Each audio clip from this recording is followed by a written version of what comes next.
Not a matter of if, but when crisis will rock your world. I'm Roshini Rajkumar, crisis strategist, licensed attorney, and host of The Crisis Files. In each episode, we uncover calamities waiting to happen. Jamie Martin is editor-in-chief of Experience Life magazine. She is the Crisis Files wellness contributor and co-host of the Lifetime Talks podcast. From a new food pyramid to the push for those diet pills, food is always in the news. Do you ever wonder why you can't stop eating some of the tastiest foods on the market? There's some science behind it. Jamie is here for the case file I call Food Bliss. Jamie, a big word, hyperpalatable foods, or HPFs. Yes. What are they, and are they too good to be true? Oh, it's such a good question, Roshini. We're hearing so much more about these right now. So hyperpalatable foods are essentially foods that have been engineered with certain levels of salt, fat, sodium, and sugar, right? And carbohydrates, I should say, in certain amounts that essentially like turbocharge the flavor and the textures and kind of appeal to our taste buds in a different way. And so it's essentially like they're in these amounts that aren't available in nature, right? So well, they've that been engineered. in itself says something. It's right. not available in nature, yes. folks. So why am I eating it? Right. Well, because it's so like delicious. It's really like our taste buds are attracted to this because these amounts are designed to be at what they're calling like the bliss point. They're these just right amounts that appeal to us and almost make these foods irresistible. And there is a lot of food out there that is hyperpalatable. All right. So a stat that I found just almost incomprehensible from Public Health Nutrition, almost 70% of foods in the U.S. are this hyperpalatable label. Yes.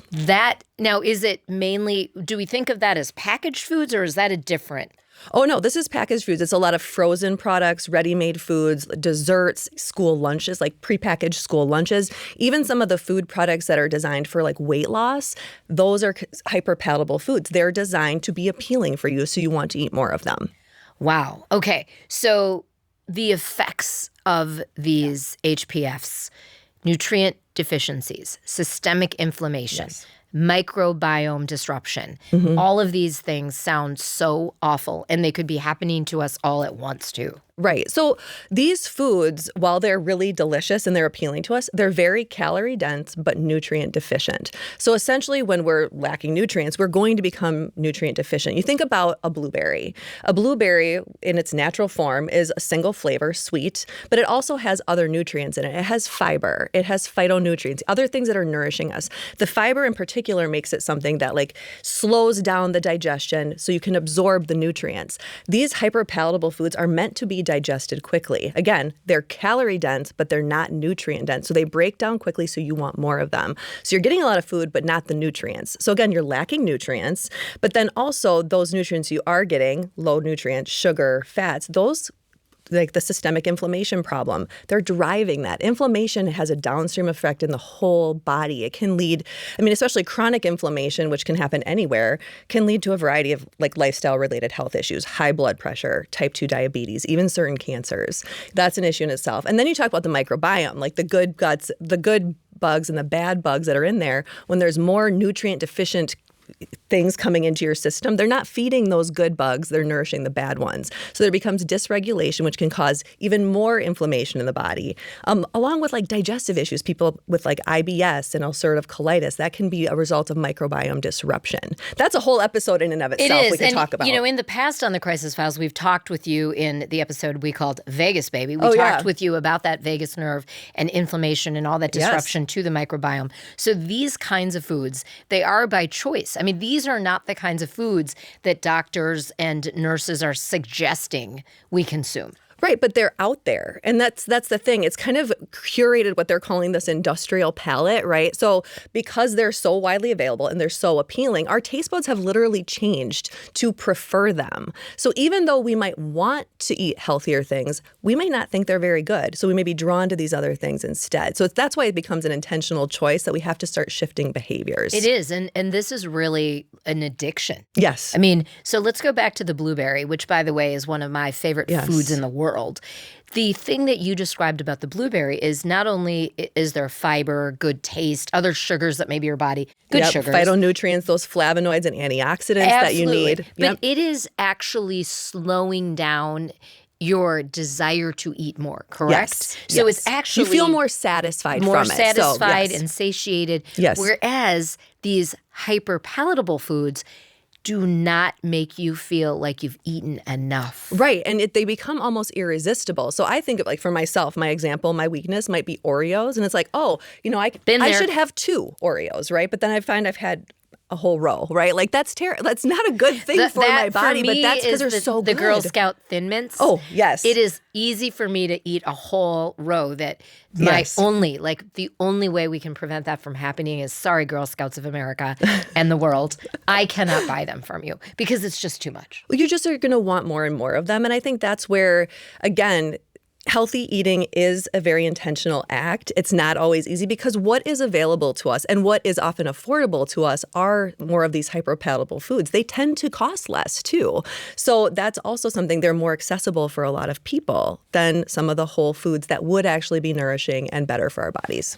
Jamie, another thing that I found just fascinating by the reporting of your reporters at Experience Life magazine is that big tobacco gets labeled. Okay, big tobacco use tools to measure people's response to flavors, colors, additives in cigarettes.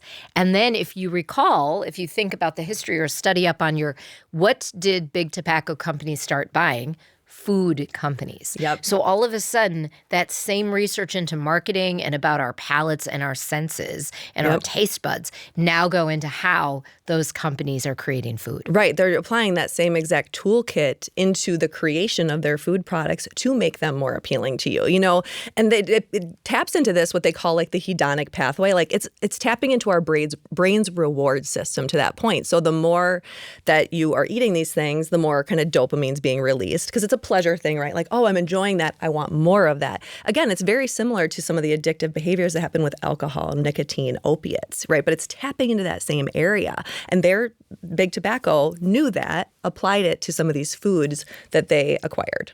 And there aren't really labels giving you kind of some sort of primer on this. Like I know big tobacco and other types of products have had to put labels like this could cause cancer or this is created if you're shellfish allergic. There's a label on there that says this was produced in the same facility where shrimp is being produced or peanuts or something like that.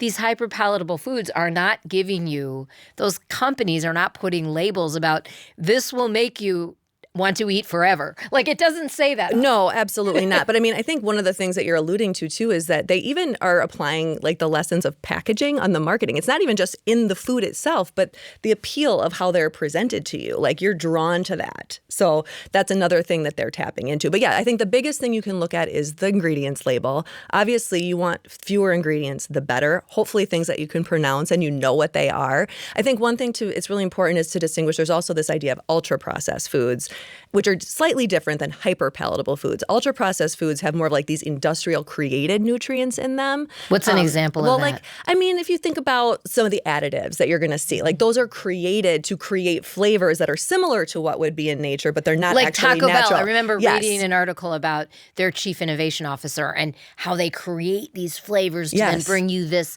delivery or some of their niche items. I mean, they are concocting flavors. Absolutely. In a lab. Yeah. And so there's some, I think the statistic we report in the articles, like something like 80% of ultra-processed foods are hyper-palatable foods, but not all hyper-palatable foods are processed because they're really focusing on kind of those flavor combinations, which we haven't even gotten into, but you think about, there's 3 typically. So added fats and sugars. So you think about... As a combo. Yep, as kind of combos that they're using. So that would be in like cakes, cookies, ice cream, one of also a weakness of mine, ice cream. Then there in a good amount, in a smaller ration, ice cream is okay. Everything in moderation. Right? It's like knowing, like, and understanding that, hey, I might want more of this, but that's by design, right? So knowing, like, again, having that awareness. The second combination is like carbohydrates and salt, so like crackers and pretzels, and then there are fats and salts. So that would be like more like the processed meats and cheese products. So like deli meats. Yes, exactly. So those those are kind of the combinations that you'd be aware of. So kind of watching for that. And not everybody is married to a gourmet cook. I'm very lucky. He actually doesn't really let us have processed foods in the house. If we do, it's very bare minimum. It's random. It's infrequent. Right. So he will bother to cook a chicken for sliced meat to put on a sandwich. Right. Not everyone has the time for that, Jamie, nor the skill set. So what is your recommendation? I want to just specifically look at deli meat because a lot of families out there, you know, they've got kids, they've got to pack lunches for school or for work. What can we do to sort of balance it out? I mean, I think one of the tips that we always talk about in Experience Life is like when you're shopping the grocery store, like kind of stay on the perimeter of the grocery store. Like shop in the deli, like have your meat sliced in front of you so it's coming from the turkey that's there, right? Or the chicken or whatever it ends up being. It's not versus like the prepackaged. prepackaged. So kind of focusing there. But I think shopping that perimeter is really key. That's a really, really good tip and kind of easy to visualize. Yes. When you're in the store. Yeah, Okay. because most of those hyperpalatable foods are going to be in the aisles. Yes. And what would you say are some of the, you know, pre-mindset? So the mindset before we go to eat, not even go to grocery shop. So let's just assume we're not the one who does the grocery shopping. We can't make those choices, but we can make the choices at home or in restaurants. What are some things we should be, as consumers of food, which all of us are, we should be thinking about? We should try to learn a new habit. And again, it's not going to happen overnight. You might need to, you know, try one this month, try another next month. But what are some of those easy tips? Well, and I think you're alluding to that. It's like start small, right? Don't try, like if you tend to, and there's no fault in this either, if you notice like, hey, a lot of my foods are hyperpalatable, it's not about taking like, oh, it's all or nothing. I'm going to swap all of this out at one time. It's starting with maybe one thing and seeing what can replace this instead. What's something else I can do? And this taps into one thing we talk about in the article is like tapping into your senses. So like we use the example of peanut M&Ms. There's a crunch to them, right? And then you want that. You like that sensation of that. And then there's the colors, like they're tapping into that. What are ways that you can incorporate some of like those, the crunch, the texture, but also the colors into other foods you're making? So maybe it's a salad that you're tossing maybe some fresh pomegranate seeds on top of and some which are so walnuts for the delish. crunch, right? Like, but there's crunch and color. So what are some things we can do on our own to intentionally bring in those, like tap into our senses without having it be like this food that's pre-made for us? I love that. No, that's a really good tip. You also have some advice about reclaiming your palate. Yeah. And one of my favorites that you advise is to rediscover chewing. Yes. It's so simple, Jamie. It's so simple, and it's one of those things like the chewing process actually like stimulates that like our digestive enzymes to help us process our food. But so many hyperpalatable foods are actually kind of melt in your mouth, right? So you don't get the chance to really chew your food, which is something that we need to do to prep our bodies to digest them, to absorb the nutrients. So it's thinking about like what are more foods that I actually have to chew on, and like it's so weird to say like we need to re-engage our chewing ability, right? Like more foods that we have to chew so that it gets digested and absorbed in our bodies. How do we find our own bliss? Because these companies have created, you know, really these manufactured items that are imposing this kind of food bliss on us. And then once we're hooked, we're hooked. It's hard to switch. But how do we find our own bliss when it comes to eating? Yeah, I think it goes back to how do, again, we recreate some of those flavors on our own. And it's like tapping into what do I enjoy? You know, like if there's, I'm thinking right now, we're in Minnesota, the citruses that are so delicious right now. Like how can I get more of those things that really are pleasurable for me in their natural form? Like what do I enjoy coming from nature and more of it's as close to nature as possible, right? But it's not even just about the food. It's sometimes about the experience of eating, like dining with other people, spending time with others, socializing when we're eating, creating these more mindful food experiences. So we're slowing down, noticing what's in front of us and being intentional about what's there. You know, am I enjoying this or am I just eating because I have to eat and fuel my body? But can I also eat for pleasure and to support my body? Well, and those are some just really great tips that we can all use. It doesn't cost anything to use these tips Jamie is suggesting. One of my all-time favorite foods, and it's also a Mayo Clinic superfood, and you can find it all over the world. Some seasons easier than others. Mango. It is good. so good. It is like candy. And if you eat a whole mango, it is not the same as eating a whole sleeve of Girl Scout cookies. Oh, it's so and different. It's so much better for your body, and it will fill you up. Yes. Well, because of that fiber and those other pieces. But actually, you say that, we were just recently on a trip where mangoes were being sold. They were fresh in season. And every day we had a mango. It's part of the process, too, thinking about, I don't know how to prepare a mango necessarily. A lot of people don't know how to prep it, right? But knowing how to cut it, taking the time, even that intentionality with how you're prepping your food, cutting the mango, makes it more satisfying, too. You've done the work to enjoy that thing, too. It does. Well, I have a tip for you on that. Okay. Have you heard about at least I learned it in Australia, so I'm going to call it the Australian cut. No, I have not heard about this. So if you're familiar with a mango, it's got a big pit in the middle. And what I was taught by my Australian friends is you take that mango and you bring your knife as close to one side of the pit as you can, and you slice down the fruit. Yep. So then you've got one half over there on this side of the pit. You do the same on the other. Then you remove the skin from what's around the pit, and you can cut that or you can just eat it right off the pit.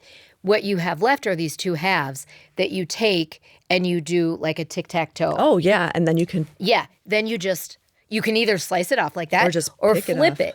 Yeah. And you can eat it right off of the skin. Yum. Makes it way more accessible. And to your point, it's a ritual. Yeah. And even when we have mangoes, even though I can cook nothing, I don't even know how to make rice. Right. Whenever we get mangoes, my husband says, "Will you cut the mango?" Yep. Because I know how to do it that way.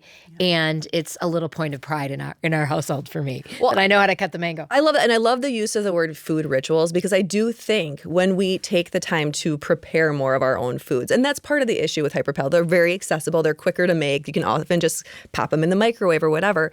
But when we are intentional, when we're involved in the shopping for and the prepping of and the cooking of our food, we're more invested. We want to eat those foods more because we've put time and effort into it. So there's the traditions of what are the things that you enjoy regularly that you can teach your kids about that become part of your daily life. Yeah, and the mango really does remind me of my mom in such a big way. And mangoes were such a part of my country of birth, Sri Lanka. So there is that connection also to your ancestors with some of these foods. Well, the thing about hyperpalatable foods is they're processed or they're manufactured, however you want to do it. It's these combinations of things that don't exist that way in nature. So that's a really good way of thinking about it. The other piece is it never leaves you with the same kind of high or satisfaction as, I should use that term instead of high, satisfaction as true good food, like the mango, the blueberry, or just a really nice, well-cooked vegetarian or chicken or beef dinner.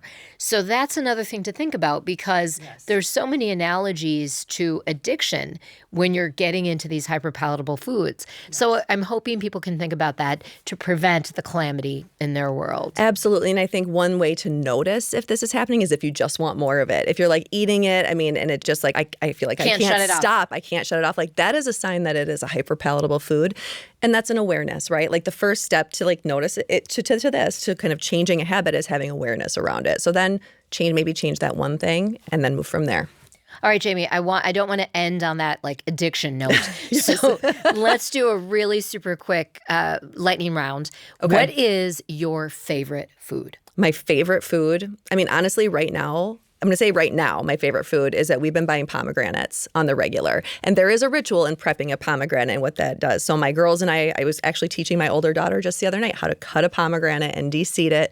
And then we're tossing it on everything. I love the seeds and the crunch that comes with them. Is there a place, whether it's a different country, a restaurant, a family member, where you've had the best meal of your life? Well, I was just recently down in Puerto Vallarta, Mexico, and I had a delicious meal at a restaurant. It was the local fish of the day. It was mahi-mahi in a Thai curry sauce. And I've been dreaming of it since then. I want it again. So most recently, that's what I'm thinking of. But it was so fresh. It was beautiful. It was brightly colored, had some fresh greens microgreens tossed on top. Right now, that's what I'm dreaming of. That sounds like a really nice dream. Yep. We'll connect directly with Jamie and her team at experiencelife.com. Today's case file is powered by Goff Public. Reputation issues can arise quickly and unexpectedly. Prepare and plan before a crisis strikes with Goff Public, an award-winning public relations and public affairs agency. Your best defense is a crisis-ready culture that helps you spot potential issues, act swiftly, and reflects your brand's values while building trust with your audiences. Learn more at golfpublic.com. Rate, review, and subscribe to The Crisis Files on your platform of choice. Follow us on YouTube, Instagram, and X at The Crisis Files. Visit thecrisisfiles.com for all 4 seasons of the show. I'm Roshini Rajkumar. Join me next time on The Crisis Files.